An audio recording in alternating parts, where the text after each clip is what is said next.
Hello, I'm Nosarieme Garrick, and I'm the founder of My Africa Is. It is My Africa is a documentary series which looks to change the way people talk about the continent, and we go about doing that by painting a more complete picture of different countries and cities within the continent that have been given given a general overview of what it actually is without going deeper. Um, this initiative came about, I guess, as within years. I moved to the U.S. when I was 14 from Nigeria, and when I was living in the U.S., I found myself constantly defending the African continent and constantly hearing negative things that people had to say and thought about the continent. And it got quite frustrating to feel like people didn't believe the continent ever had anything to offer. So I would get questions like if we had cars, if we lived in trees, if there were elephants in my backyard. And it was funny at first, and it seemed ignorant. However, it did end up affecting me because between the comments from school kids and then constantly seeing certain things on the news about the continent where the headlines always talked about Africa in terms of poverty, in terms of war, in terms of um, you female genital mutilation and things of that nature, it made me feel like the continent had nothing more to offer than what it currently had, than what was on the news. And so, growing up in the U.S., and I kind of developed a cultural identity crisis from being African but living in the US and knowing all these bad things but not really knowing any good things. I kind of forgot what it was to live it at home on the continent, and it really wasn't that bad. But I thought because it was to be in the news, it must be true, and maybe I was just living a sheltered life. Um, and so I went to college and got a degree in communications and French in New York, and eventually ended up writing um, for a blog in order to kind of build up my clips as I was trying to be a writer. Um, and the blog was focused on African pop culture. And I thought it was really cool. And I knew the editor, so I figured it would be a good way to start writing again. And um, I started interviewing people who were from the continent and just living there and doing really awesome things in music and fashion, just with NGOs, arts, you name it. And I started gaining more of a curiosity. And as I was doing research to find different stories, I started seeing how different and great the African continent was, and started learning so much about other countries and other cities outside of what I knew from Nigeria because that was where I was from. And I was in my head, I figured Africa is really not that bad of a place to live in, be born in, and while there are a lot of things that can be fixed, it's not going to be fixed if people keep on leaving, that is, the Africans who live there, or keep on saying that there's nothing that can be done and kept on being referred to as a hopeless continent. So I decided to move back to the continent to work on the Nigerian elections in 2010/2011. And living and working in Nigeria, I met so many awesome people, young people who are just inspiring and so great, and whose stories were not being told.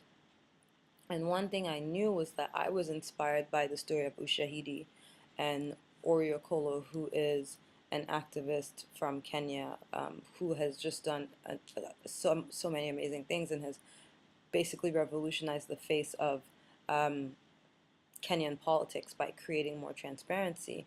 And it was a story that it touched me because she was from where I was from. She looked what I like. She looked like me in the idea of skin color and background. And I believe that when we see people doing positive things, we're more likely to want to do something. Even more so when we are able to relate to that person in that they share some kind of similarity culturally. So I actually headed back to Nigeria to work on the elections and to convince and to motivate young people to go out to vote. And I met, like I said, I met a lot of really great people, and eventually had eventually decided to shoot a trailer for My Africa Is, because between at work writing at AfriPop and going home and working on the elections, I found a space that needed to be filled, and that is a story of the African continent that should be told visually, not just as a travel show where we're talking about the safaris and the beaches. We know that's there, but we have a human capital, which is our greatest resource, and it was not appreciated enough in the world of media as far as I was concerned. Um, and so I wanted to highlight different stories. And one of the people who inspired me was a young woman by the name of Aisha Augi Kuta, who is a Muslim girl from the north of Nigeria, which is known for female genital mutilation and is known for um, girls being married off really young. And she's this amazing photographer who lives there and has an organization called Photo Wagon. And she's changing the way people look at Muslim women. And it's just such a fearless woman, just so inspiring, and still manages to hold on to her femininity. And so I wanted to cover her story, which I ended up doing on film.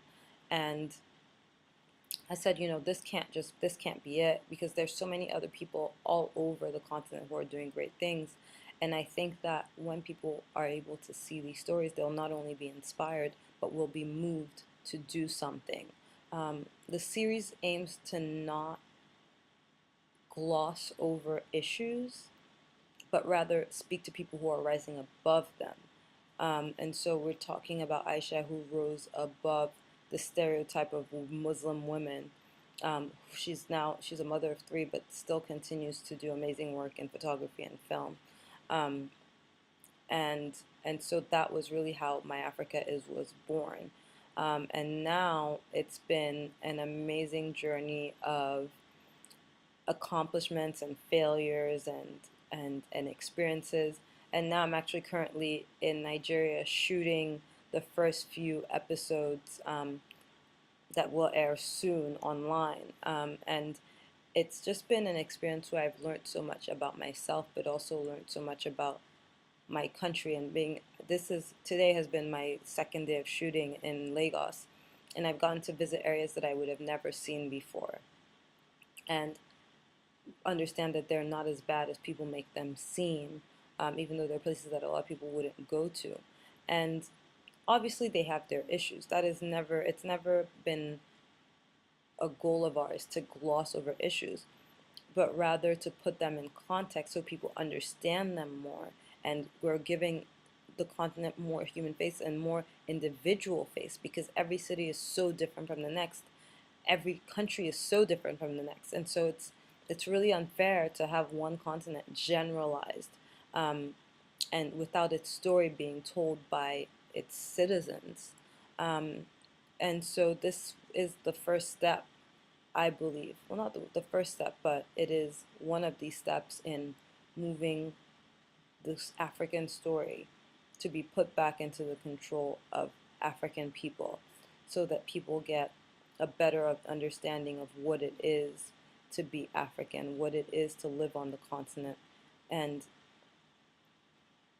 understand that we're not victims, and rather we're people who have heart and strength and joy regardless of the situations we face, and we're resilient. And I would like to share the story of those people who rise and not people who are victims.